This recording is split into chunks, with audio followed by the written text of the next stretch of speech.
Okay folks, welcome back.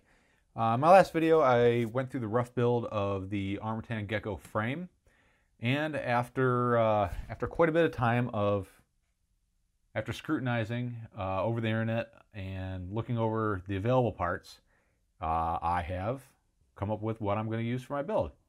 Let's go through each of the parts and we'll go and take a closer look under the lens of each part and why I chose it. Here we go. All right, first things first. Motors. I decided to go with the HGLRC Flame 1407 3600 kV motors in purple. It was either purple or blue. I really don't care about the color, but purple usually looks good on a quadcopter. Fairly decent motors, a decent amount of motor wire length. We'll be able to reach that 401 ESC that I decided to pick for this build. Fairly long shanks on the motor, which in other builds I've done, I found that these can be a little too short and it really kind of limits the prop options you have. I think some of the racecraft props, or maybe it was I think the racecraft ones, they have a pretty tall hub on them. And some other motors I've had, like the T-Motor F20s, once you put the prop on there, you only have about that much of the shaft sticking out when you're done. So these should be they're going to be pretty powerful. They might be a little overkill for this build, but we can always just turn down our receiver and change our max power output. We can change our max input on the sticks. So too much power is not really something I'm too worried about, because we can work around that. Really, really nice machine work on these. Of course, nylock nuts. These all turn the same direction, so these will be hopefully a pretty good option for me. Next up is the FPV camera, and you do a build like this, especially with the Gecko having two sets of 20 by 20 mounting on it, you pretty much have to go with the Runcam split mini V2, or even the split mini, or if you're trying to pinch some pennies, or if you've got one laying around, the Caddx Turtle. They're all really, really good options. But for me, in this case, it's going to be the Runcam. This is the newer version with the single board stack. Has a microphone, and it does have provisions for beta flight control. So this will be pretty nice. We'll hopefully get some pretty good HD video out of this. And if you're not familiar with the split lineup of cameras, this also doubles as your FPV camera and your high def camera. Its max is 1080p, I think 60 frames a second. It doesn't have that GoPro super view, like ultra wide field of view, but when you're hucking around a little 3-inch frame like this, this should be good enough. I'm really hoping that the video quality is kind of up to par.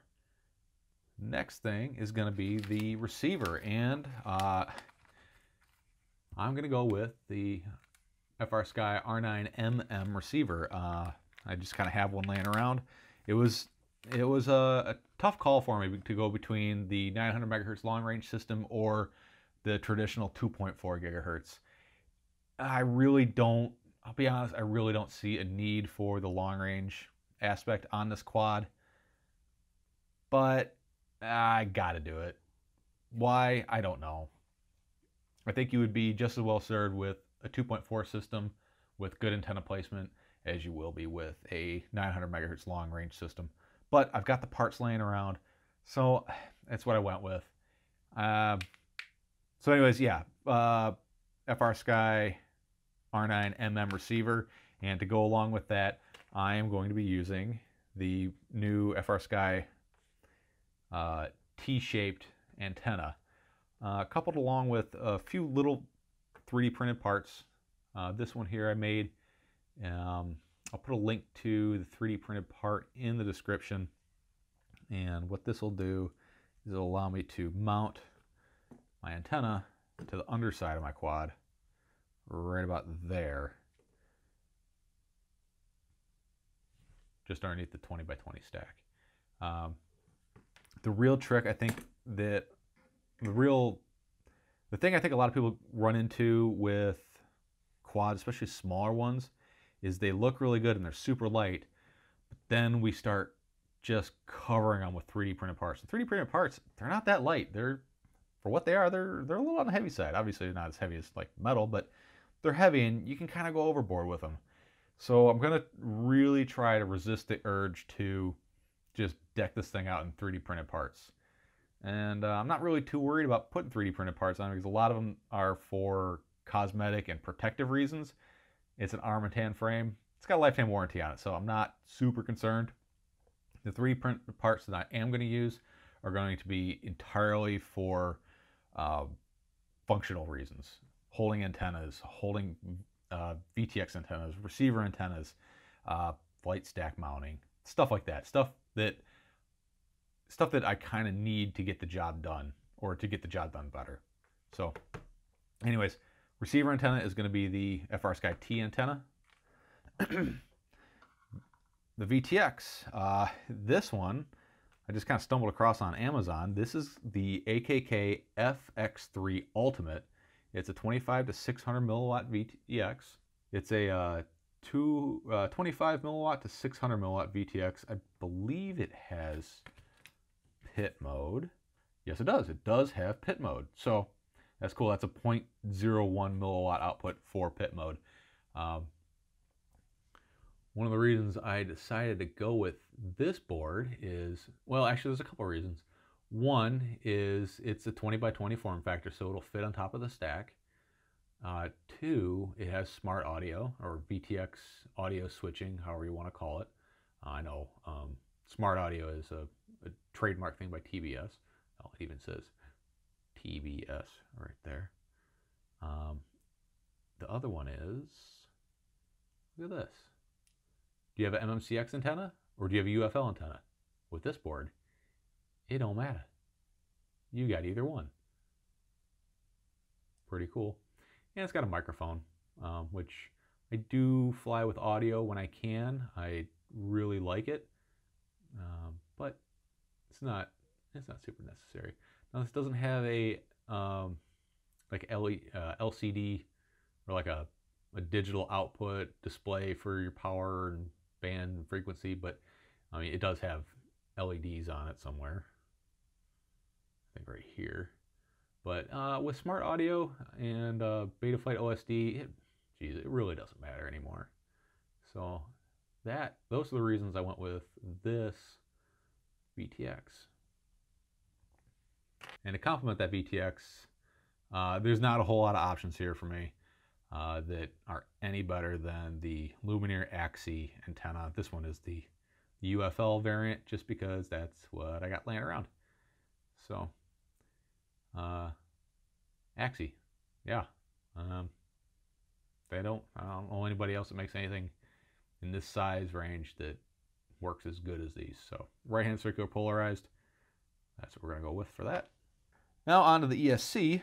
This is the Speedix GS 25A 4-in-1 ESC. This is only 2 to 4S, which is fine for a little 3-inch. It does come with the main discharge leads pre-soldered to it, so that's kind of a bonus.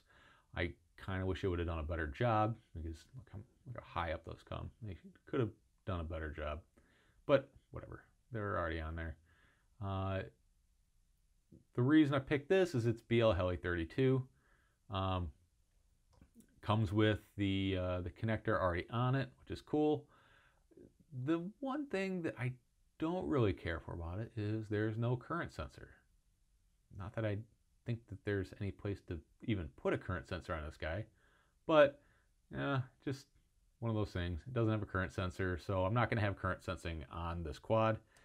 Not that it's super important, but it's just, I don't know, it would have been nice. It does not come with any sort of battery connector on it, so you're gonna have to source that on your own. But that's the SpeedX GS25A 4-in-1 2 to 4S 25 amp ESC. Now, the thing that I am most excited about for this build is going to be this little guy here.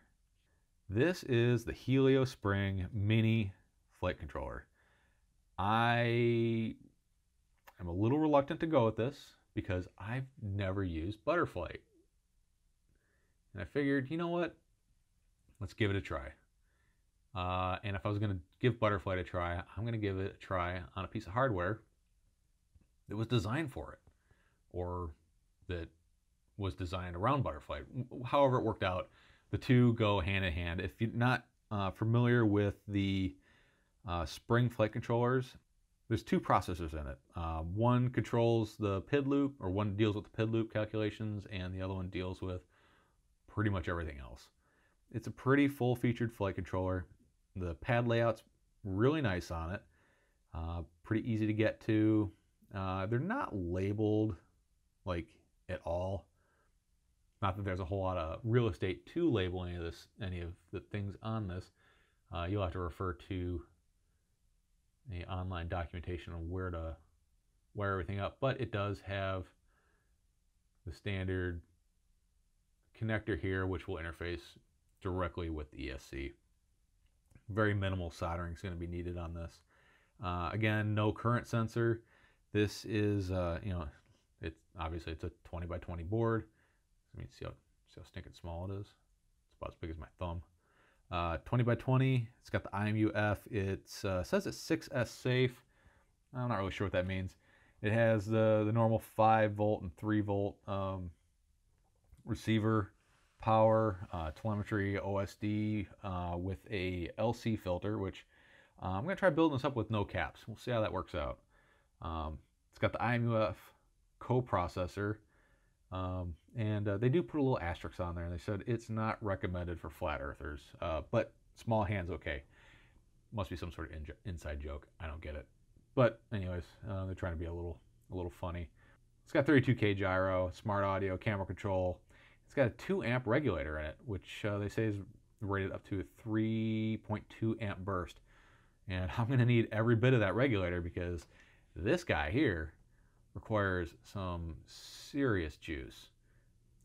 But that 2 amp regulator should be just enough for the split mini and the receiver that I'm going to be powering this with. The VTX, that'll run straight off battery power, so no regulator required.